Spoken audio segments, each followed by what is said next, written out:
Okay. Hello, I'm Jalen Matthews, and this is for my research methods class. Can you please state your name and degree? My name is Susan Monek, and my PhD is in history. Okay, so start off by telling me, where did you complete your undergraduate and graduate degrees?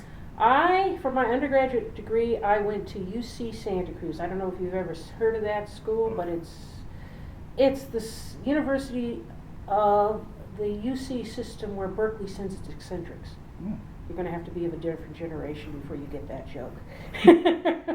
Where is that located? Because it's south of San Jose, the Silicon Valley.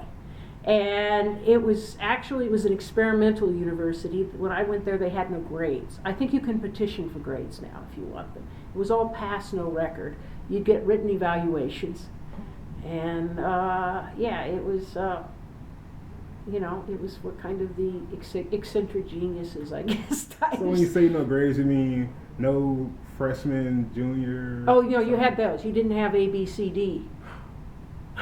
So just a pass? Pass and a written evaluation. So it was, it was kind of a experimental school. At the time it had only like 5,000 students. I understand it has more like about 20,000 now. Okay, that's good. And it's set in the middle of a redwood forest overlooking the Pacific Ocean. We used to say that the initials stood for Uncle Charlie's Summer Camp. You could literally get lost in the woods trying to find your way to class. Oh, wow. But it never got over the 70s, I think is the best way to describe it. It was the land of the lotus eaters. I loved Santa Cruz, would love to go back there, but I could never afford it. Can you tell me, can attending an HBCU be a career disadvantage? It depends. If you're planning to go on to graduate school, or you're planning to work for a major corporation or in a government job, I would say no. Because they will assume you are a minority if you go to an HBCU, whether you are or not. And sometimes they don't ask you, okay? But they've got quotas to fill, so they may actually pull it out. So that part can work to your advantage. My nephew goes here. Okay. And he's a person of color. He's from India, but he's not an African American. And I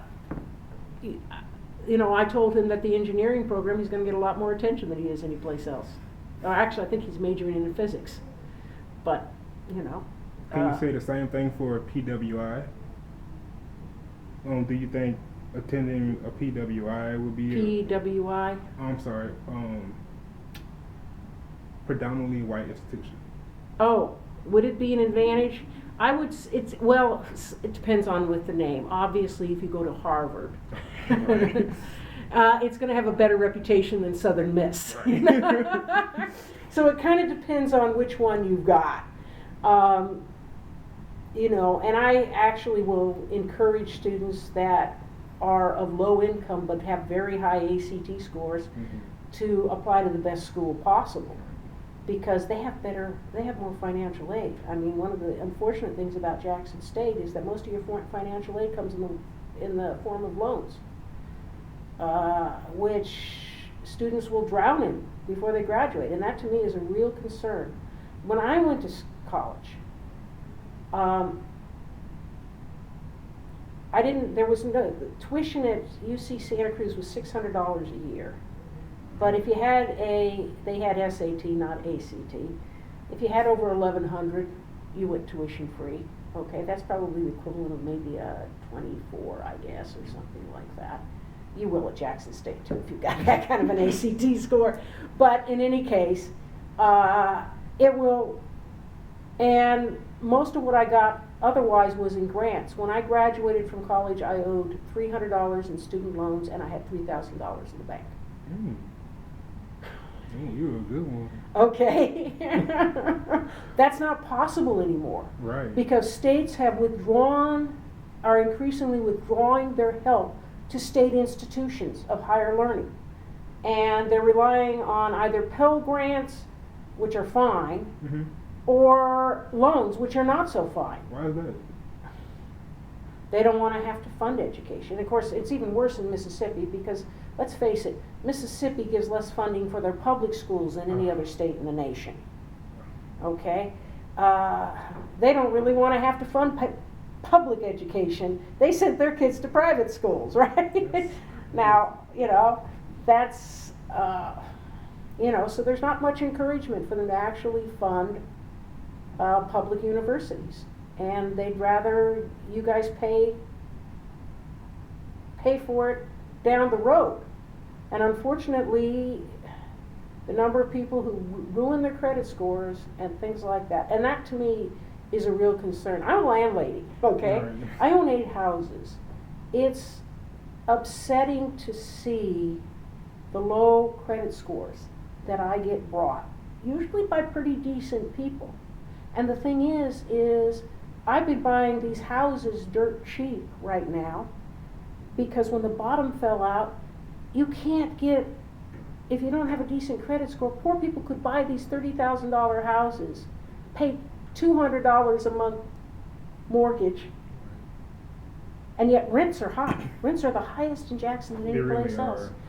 I wish, if there were one course I wish would be required at Jackson State, I think we have, generally speaking, too many gen ed requirements. Right. But if there was one I could add, it would be a home economics course that not for cooking or Right. sewing, but that would teach the average student about economics so they have a chance to see what the student loans are going to do to them, what going to debt, what missing a car payment is going to do to them, what renting furniture is going to do to them. As you know my famous statement in class, because I had you as a student, if you don't want to stay poor, don't drink, don't do drugs, don't rent furniture. Okay. Okay, we need to do another lesson because I need to come back and remember some things. Okay, can you talk to me about your research as an undergraduate? Can you remember taking research as an undergraduate? You mean taking, I don't know, I didn't have a research course. Here's an interesting thing about my background in history.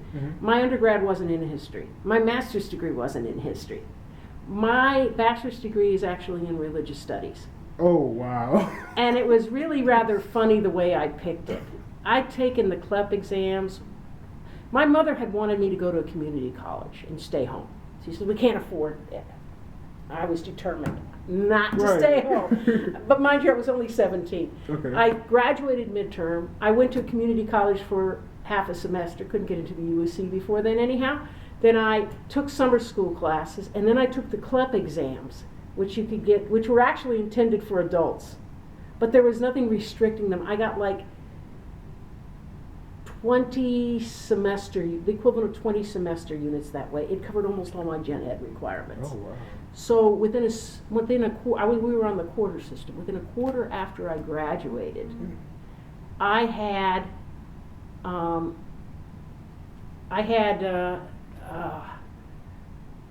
was made a junior, and they basically told me that if I didn't declare a major, they'd kick me out. So I counted up my coursework and found out the only thing that courses I had already taken, because I was just wandering around taking what looked interesting to me, was religious studies. I graduated at 19. Do you know what you can do with a bachelor's degree when you're 19 years old? Tell me. Bless hamburgers at McDonald's. Oh. You're better off going to an HBCU. You know what? I'm almost done with you.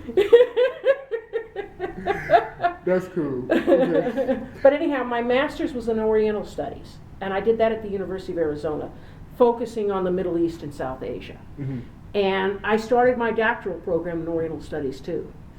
But it was about ready to implode, so I switched over to history. Fortunately, most of my coursework counted. But of course, I had to write a master's. I had to write a bachelor's thesis, I had to write a master's thesis, and I had to write a doctoral dissertation. So obviously I had to do research, but I didn't actually take a research course. That's But my bachelor's thesis, which wasn't very good, was 100 pages long. My master's thesis, which I was able to publish an article out of, was also 100 pages long. And my doctoral dissertation was 450 pages long. Was it quantitative or qualitative? I don't do quantitative history, but I'm sure that's not what you meant. Okay. But it was on Zoroastrianism. Oh, wow. And on the Parsis of India, basically. Wait, what was that called again? Zoroastrianism? Zoroastrianism, I would have brought that up in my class. That, remember the ancient Persian religion? Okay. The Persian Empire and Okay. stuff like that. I talked about one of the first monotheisms, and there's still some left in India. And so I spent there, wrote my dissertation on them.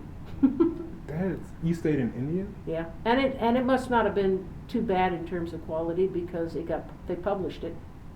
Oh. Yeah, I did my research. When you're in a field like mine, when you're doing non-Western history, you're supposed to spend some time in the country.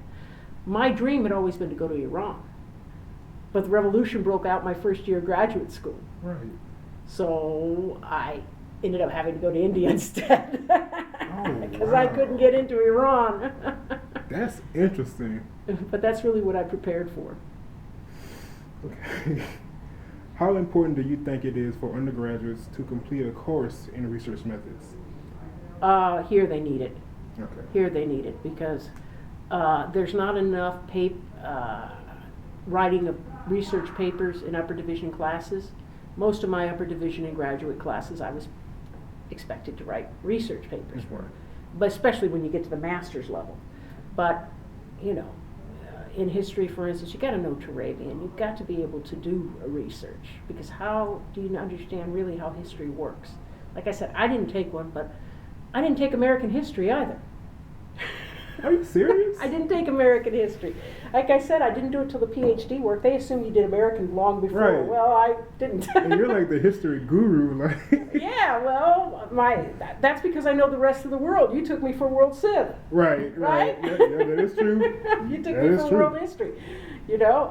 Half the people who have to teach world history don't know world history. They know the U.S. That's what they studied. And that is part of the problem sometimes with our majors, by the way, is, obviously their master's theses are mostly local. It has to be. We don't have a library that will work for, primary research in other areas than that.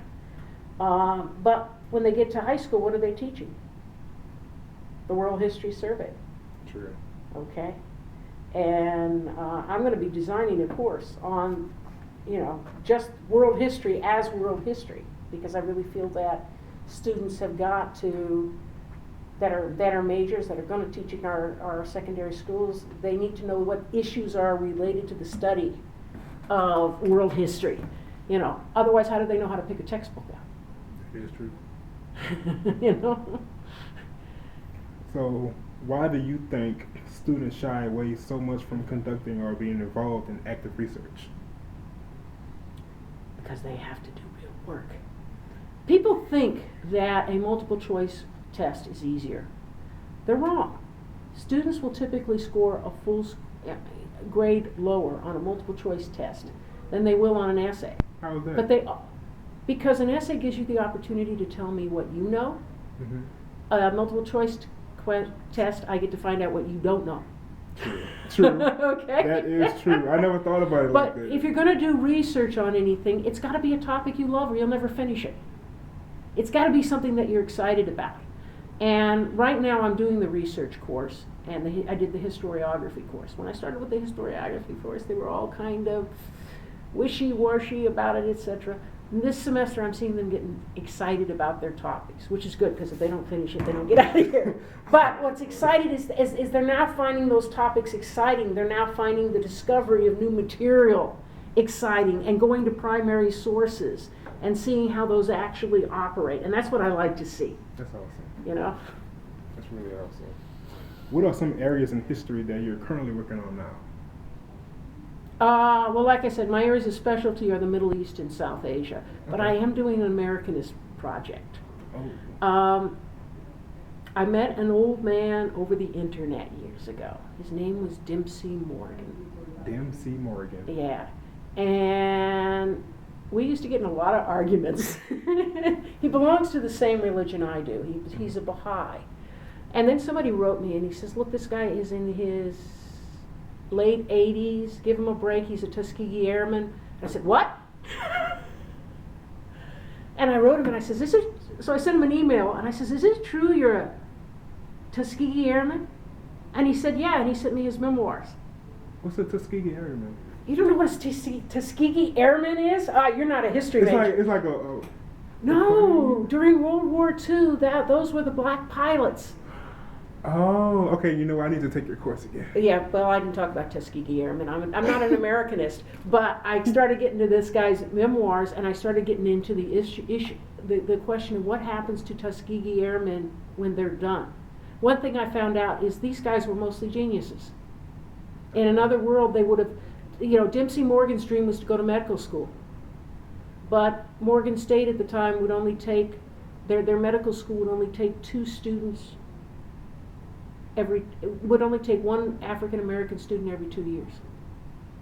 Wait, why is that again? Racism. Racism. And then he went to West Point. Okay? And a lot of people don't know that, but West Point was accepting African Americans since the 19th century, the latter part of the 19th century. But they almost never graduated because they were treated so badly there. They'd let them in, but I think Benjamin, I forgot his name, the general, later on becomes one of the first. Well, his father was the first African American general, and then he got through West Point. But he didn't dare not, because there was Dad, right? Right. But Dempsey left after a year. He said the prejudice there was more than I was willing to handle. Another guy I was looking at, Myron Wilson, he got accepted into MIT, but no financial aid. MIT? MIT. He was accepted into MIT, but he didn't have the money to go. And what's MIT? Massachusetts Institute of Technology. Okay. Okay. Now, Just for clarity. it's the best. It's the most expensive country. It's the most expensive school in the country. Also, that's upwards of $60,000 a year to go there. Not back then, of course. But he didn't have the money, so he went to a state university. But he didn't have transportation to get there, so he'd hitchhike back and forth. He caught pneumonia and had to drop out of school. That's sad. But we're talking about, and like Dempsey Morgan, when he took the test to become, they started accepting because they couldn't get enough pilots with college degrees, because normally you have to have a college degree to become a pilot in the military, because you're an officer. So they started letting people in with less education, but not less smarts. I mean, Myron Wilson scored 3rd of all on the test for pilots for the whole country. That's amazing. That's how smart these guys were. That's really awesome. And it doesn't really come out in the movies and stuff they show. They just sort of show them, pilot, Right. But these guys were geniuses. That's awesome that you got to experience that. Like, most people would kill for that. I didn't even know about that. That's crazy. Oh, well, Tuskegee Air, that's something you definitely should know about. We had a whole program on it last year for Black History Month. So. Well, lastly, any suggestions for budding researchers? Like I said, you got to find a topic you can love. If you won't finish it if you don't find a topic you love. By the time you're done, you may be tired of it. Right. But you have to research something that you have enough passion for to carry it through. And also, at some point, you have to start writing whether or not you have finished that last book. That is true. Because there's always one more book. There's always one more book. And I can remember there's always another book. Well, thank you so much, Dr. Landon. Okay. It's been awesome having you. Okay, great. And that's it for this portion.